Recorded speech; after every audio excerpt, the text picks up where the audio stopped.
Assalamualaikum warahmatullahi wabarakatuh. Perkenalkan, saya Satrio Utama, mahasiswa Rekayasa Sistem Komputer dengan NIM H10511711057. Di sini, saya akan mempresentasikan tugas robotika. Pada kesempatan kali ini, saya Satrio Utama dengan NIM H10511711057 akan mempresentasikan tugas pekan ketiga robotika. Pada pembelajaran kali ini, kita akan membahas materi tentang sensor, simple sensor, kompleks sensor, dan feedback control. Pada pembahasan yang pertama, kita akan masuk kepada materi sensor. Sensor di robot adalah komponen yang membuat robot bisa merasakan lingkungan sekelilingnya. Seperti yang telah kita ketahui, sensor adalah tiruan dari indera pada makhluk hidup. Sensor ini berfungsi sebagai komponen yang membuat robot bisa merespon lingkungan sekitarnya. Sebuah robot harus memiliki kemampuan merasakan secara langsung, seperti bereaksi, mencapai suatu tujuan, dan bertindak dengan cerdas. Jika manusia memiliki 5 indera biologis yang dapat dianalogikan sebagai sensor pada manusia, maka robot memiliki berbagai jenis sensor yang bisa digunakan. Karena robot bisa dipasang berbagai jenis sensor inilah yang membuat robot pada hari ini dapat membantu berbagai kerja manusia. Ada dua jenis sensor yang biasanya dimiliki oleh robot. Berdasarkan sumber informasi yang dirasanya, yaitu sensor proprioceptif dan sensor exteroceptif. Sensor proprioceptif adalah proses pengukuran untuk merasakan keadaan tubuh atau internal sistem robot. Sensor ini mengenali elemen keadaan internal robot, seperti posisi roda, sudut sendi lengan, dan arah kepala menghadap. Sementara sensor exteroceptif adalah proses pengamatan terhadap lingkungan atau objek di sekitar robot.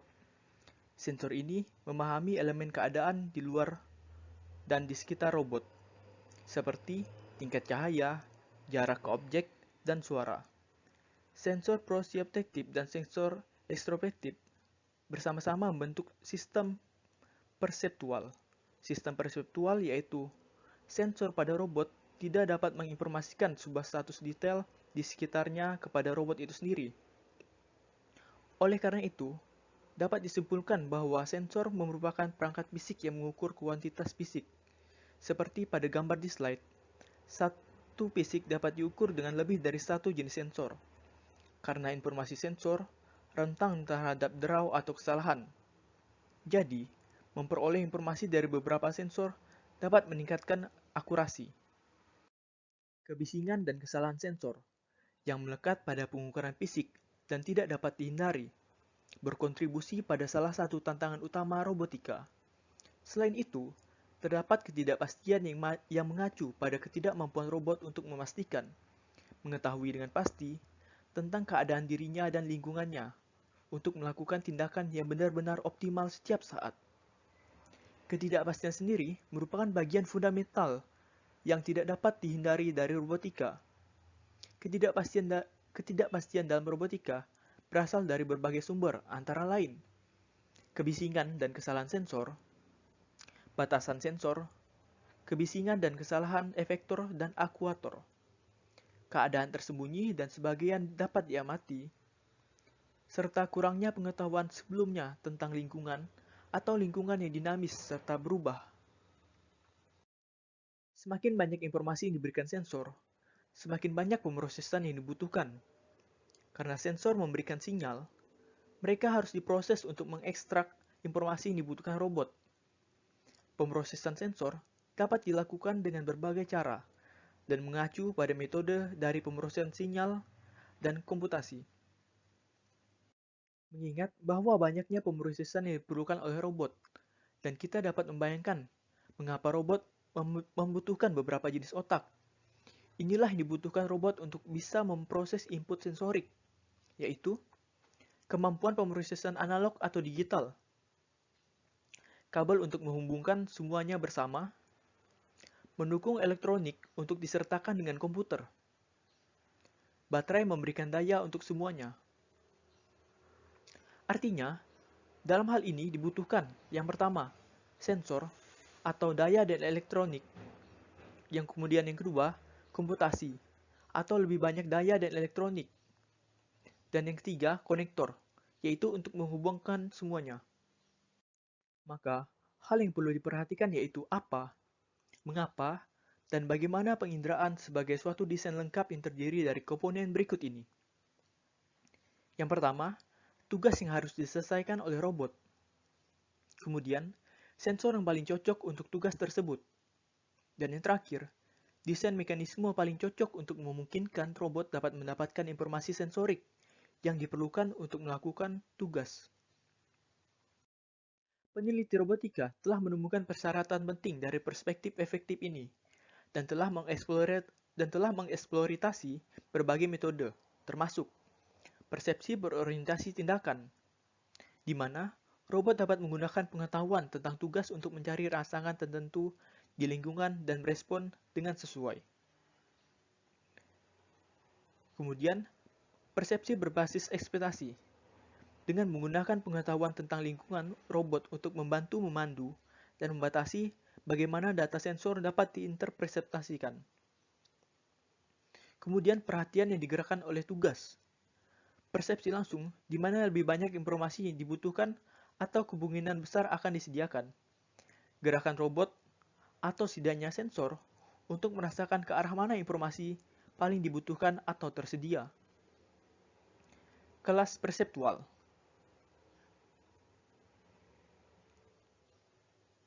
Semua metode yang ada di sini digunakan untuk meningkatkan ketersediaan dan akurasi data sensor.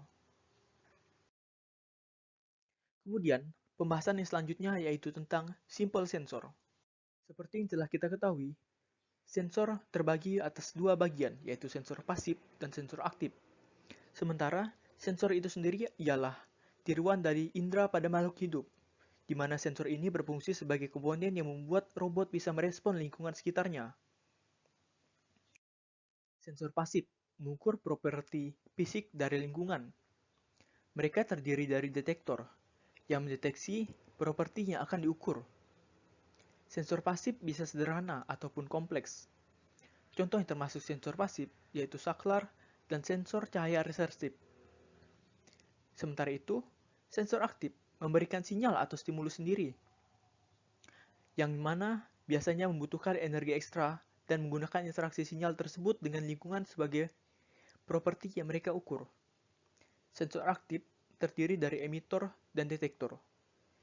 Emitor menghasilkan atau memancarkan sinyal, dan detektor merasakan atau mendeteksi sinyal. Oleh karena itu, yang perlu kita ingat bahwa kompleksitas suatu sensor ditentukan oleh jumlah pemrosesan yang dibutuhkan oleh datanya, sedangkan aktif atau tidaknya suatu sensor ditentukan oleh mekanismenya. Selanjutnya yaitu saklar. Saklar merupakan sensor yang paling sederhana. Saklar memberikan informasi yang berguna pada level elektronik, karena saklar didasarkan pada prinsip sirkuit terbuka dan sirkuit tertutup. Jika saklar terbuka, tidak ada arus yang mengalir melalui rangkaian. Jika tertutup, arus dapat mengalir. Saklar digunakan dalam berbagai cara cerdas untuk penginderaan, seperti sensor kotak, yaitu untuk mendeteksi ketika sensor telah menyentuh objek lain.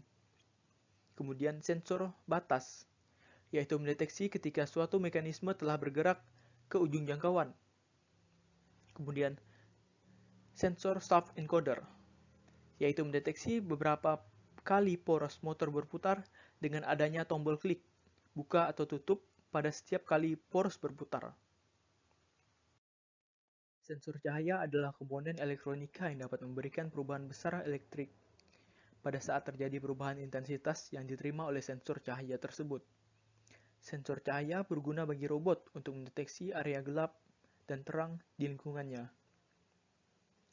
Sensor cahaya itu sederhana, tetapi bisa mendeteksi berbagai panjang gelombang, jauh lebih luas daripada yang bisa dilihat oleh mata manusia. Sensor cahaya dapat digunakan sebagai sensor pasif atau aktif dalam berbagai cara, dan mereka dapat mengukur properti berikut, yaitu intensitas cahaya, intensitas diferensial, dan istirahat dalam kontinuitas. Sensor cahaya terbagi menjadi beberapa jenis, di antaranya sebagai berikut, yaitu Cahaya teleporasi. Cahaya teleporasi adalah cahaya yang berguna, maksudnya cahaya yang bergelombang yang hanya bergerak ke arah tertentu sepanjang bidang tertentu. Kemudian, optosensor reaktif, yaitu beroperasi berdasarkan prinsip cahaya yang dipantulkan. Kemudian lampu inframerah, modulasi dan demodulasi cahaya, sensor breakbeam atau sinyal pecah, dan sub-encoder, yaitu pembuatan encoder poros mengukur rotasi sudut poros ataupun poros. Mereka memberikan informasi dan atau kecepatan tentang poros tempat mereka dipasang. Jika encoder poros menggunakan saklar, saklar akan berbunyi setiap kali poros menyelesaikan putaran penuh. Selanjutnya yaitu sensor posisi reseptif. Seperti yang telah kita pelajari, fotosel adalah perangkat reseptif yang merasakan resistensi sebagai respon terhadap cahaya. Resistansi beberapa perangkat meningkat saat ditekuk. Dalam robotika, potensiometer digunakan untuk menyetel sensitivitas mekanisme geser dan rotasi, serta untuk menyesuaikan properti sensor lainnya. Misalkan, sensor jarak pada robot mungkin memiliki potensiometer yang terpasang padanya, yang memungkinkan Anda menyetel jarak ataupun sensitivitas sensor itu secara manual. Pembahasan selanjutnya yaitu tentang kompleks sensor. Pada bagian kompleks sensor, kali ini kita akan membahas tentang ultrasonik atau sonar. Sonar adalah sensor aktif yang terdiri dari emitor dan detektor. Emitor menghasilkan kicauan atau ping pada frekuensi ultrason. Suara bergerak menjauh dari sumber, dan jika menemui penghalang, akan memantul darinya, dan akan mungkin kembali ke penerima. Namun, jika tidak ada penghalang, suara tidak akan kembali, dan gelombang suara akan melemah dengan jarak dan akhirnya rusak. Sonar before and beyond robotik. Ultrasonologi digunakan dalam berbagai aplikasi selain robotika, mulai dari memeriksa bayi di dalam rahim hingga mendeteksi objek dan menyerang di dalam kapal selam. Dan mendeteksi objek dan penyerangan di dalam kapal selam. Saat sonar digunakan untuk melihat tubuh manusia, hasilnya disebut sonogram, eksogram, dan ultrasonogram. Ultrasonografi tidak hanya digunakan oleh robot dan mesin, tetapi juga digunakan oleh hewan seperti lumba-lumba dan paus. Kemudian refleksi spekular. Seperti yang kita lihat, penginderaan sonar didasarkan pada gelombang suara yang dipancarkan dan dipantulkan dari permukaan dan kembali ke penerima. Tapi gelombang suara tidak selalu memantul dari permukaan terdekat dan langsung kembali. Seperti yang kita harapkan, sebaliknya, arah pantulan tergantung pada beberapa faktor, termasuk sifat permukaan dan sudut datang berkas suara dan permukaan. Ini merupakan kerugian utama dari penginderaan ultrasonik adalah tentang kerentanannya terhadap pantulan spekular. Pantulan spekular sendiri adalah pantulan yang dari permukaan luar benda. Ini berarti gelombang benda yang merambat ke emitor memantul ke beberapa permukaan di lingkungan sebelum kembali lagi ke detektor. Sonar akan menjadi sensor yang hebat jika tidak begitu rentan terhadap pantulan spekular. Untungnya, ada sensor yang sebagian besar dapat menghindari masalah tersebut, tetapi dengan biaya dan harga yang kompromi. Laser berbeda dari sonar dalam banyak hal. Hal ini yang berasal dari perbedaan sifat fisik, suara, dan cahaya. Laser digunakan dengan cara mirip dengan sonar, tetapi jauh lebih cepat, lebih akurat, serta jauh lebih mahal.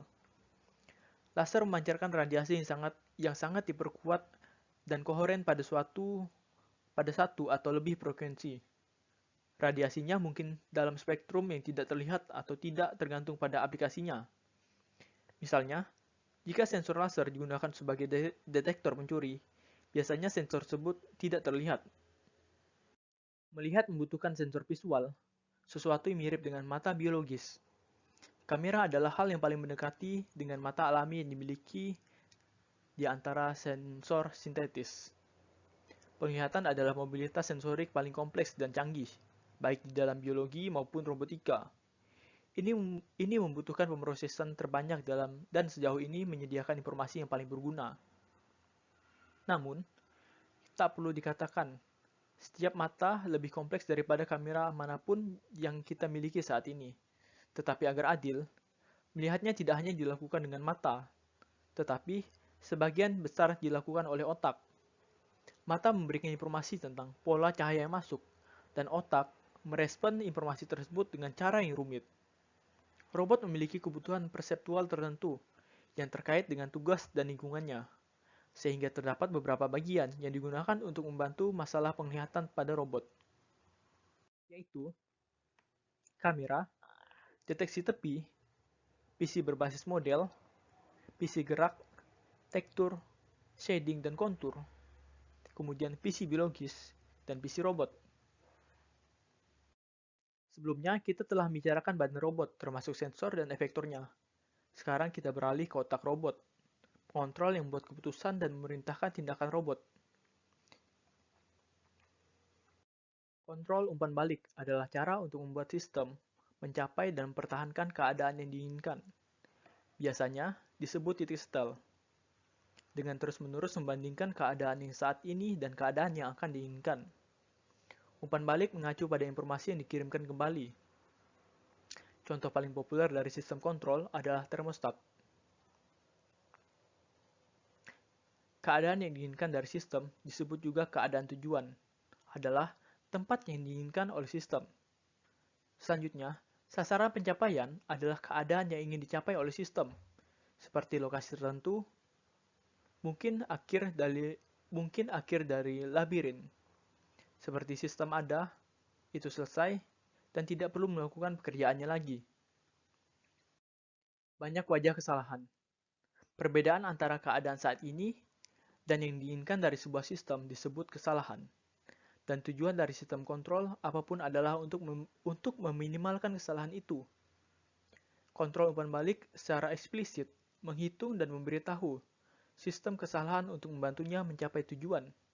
Ketika kesalahannya 0 atau cukup kecil, status tujuannya akan tercapai.